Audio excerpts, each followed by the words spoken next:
जब हम English grammar शुरू करते हैं तो हमें पार्ट्स ऑफ स्पीच बहुत आसान लगते हैं, जैसे कि हम नाउन एंड इट्स टाइप्स को प्राइमरी एजुकेशन से पढ़ते आ रहे हैं। तो अब हमें इस तरह के टॉपिक्स बहुत बोर करते हैं, और जब हम पेपर 1 के टेस्ट देते हैं तो यही टॉपिक्स हमें टेस्ट में बहुत परेशान करती हैं, क्योंकि हमने इस तरह के टॉपिक्स को डीपली अंडरस्टैंड नहीं किया है। तो आज कुछ रूल्स निकाले हैं जिनको हम अच्छे से समझेंगे कि उन रूल्स के मुताबिक ये नाउन्स किस कैटेगरी में फ़िट हो रहे हैं। वैसे तो नाउन के बहुत सारे टाइप्स हैं, कॉमन नाउन है, प्रॉपर नाउन है, कलेक्टिव नाउन है, एब्स्ट्रैक्ट नाउन है, काउंटेबल अनकाउंटेबल नाउन्स हैं, जेंडर नाउन्स हैं, नंबर नाउन्स हैं। लेकिन ज़्यादातर जो टेस्ट्स में आते हैं वो कुछ पर्टिकुलर ऐसे नाउन्स हैं जो बार बार आते हैं टेस्ट, तो इनको हम रूल वाइज समझेंगे। तो मैंने एक कैटेगरी में 5 रूल्स रखे हैं जिनको हम ब्रॉडली डिस्कस करेंगे कि ये नाउन्स किस टाइप्स में आ जाते हैं। पहला जो रूल है वो है कि नेम्स ऑफ द आर्ट्स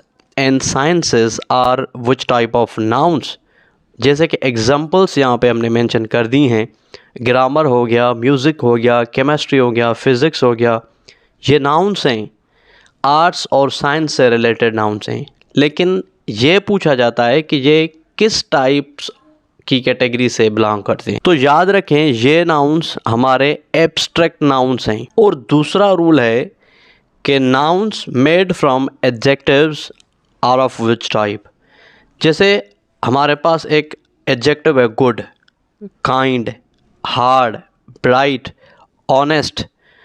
तो इनमें से जैसे गुडनेस हो गया, काइंडनेस हो गया, हार्डनेस हो गया, ब्राइटनेस हो गया, ऑनेस्टी हो गई, ये अब एडजेक्टिव में से नाउन्स निकाले गए हैं।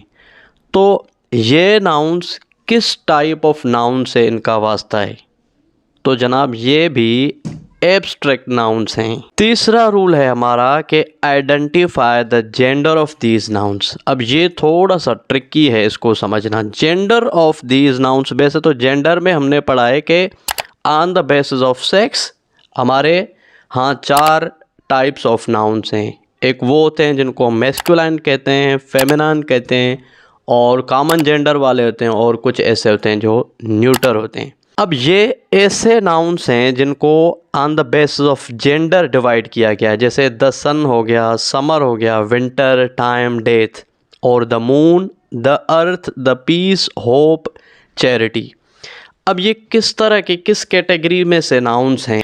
देखें, the sun, the summer, winter, time, death, ये हमारे मैस्कुलाइन नाउन्स हैं, क्योंकि कुछ हमारे यहाँ ऐसे नाउन्स हैं जिनको on the basis of strength and violence divide किया गया है।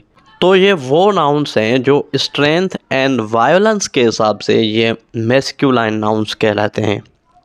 और फेमिनाइन वाले ये वो नाउन्स हैं जिनको on the basis of beauty and gentleness, इनको फेमिनाइन में रखा गया। The moon, the earth, the peace, hope, charity. आप सोचें कि ये फेमिनाइन नाउन्स हैं। The moon is on her peak. The sun has his powerful shadow. तो his और her on the basis of their masculine and feminine category. Fourth rule हमारे पास ये है कि हमारे यहाँ तो almost काउंटेबल नाउन्स को ही प्लूरल नाउन्स में कन्वर्ट किया जाता है, लेकिन याद रखें कि अनकाउंटेबल नाउन्स का कोई प्लूरल नहीं होता। जैसे आपने गोल्ड पढ़ा है, मिल्क पढ़ा है, ऑयल पढ़ा है, शुगर पढ़ा है, हनी पढ़ा है, कहीं पे भी आपने मिल्क्स नहीं पढ़ा होगा, ना ही गोल्ड्स पढ़ा होगा। तो ये अनकाउंटेबल जो नाउन्स होते हैं ये इनका कोई प्लूरल नहीं बनता। और फिफ्थ रूल है कि ये नाउन्स हैं नीचे दिए गए, जैसे कि न्यूज़ हो गया, मैथमेटिक्स हो गया, मीज़ल्स हो गए, मम्प्स, रिकेट्स, इलेक्ट्रॉनिक्स, इनिंग्स। ये हालांकि आपको लगते प्लूरल्स हैं क्योंकि इनके लास्ट में एस का इजाफा है, लेकिन हकीकत में ये सिंगुलर नाउन्स हैं और इनका भी प्लूरल किसी सेंस में नहीं बनता। तो इंशाल्लाह आने वाली जो हमारी कोर्स है वो उसमें कुछ इस तरह की बेसिक्स वाली टॉपिक्स तो होंगी, लेकिन रूल बेस प्रैक्टिस होगी जिनमें हम ज़्यादातर रूल्स को डिस्कस करेंगे और इन चीज़ों को हम डीपली एलाबोरेट करेंगे।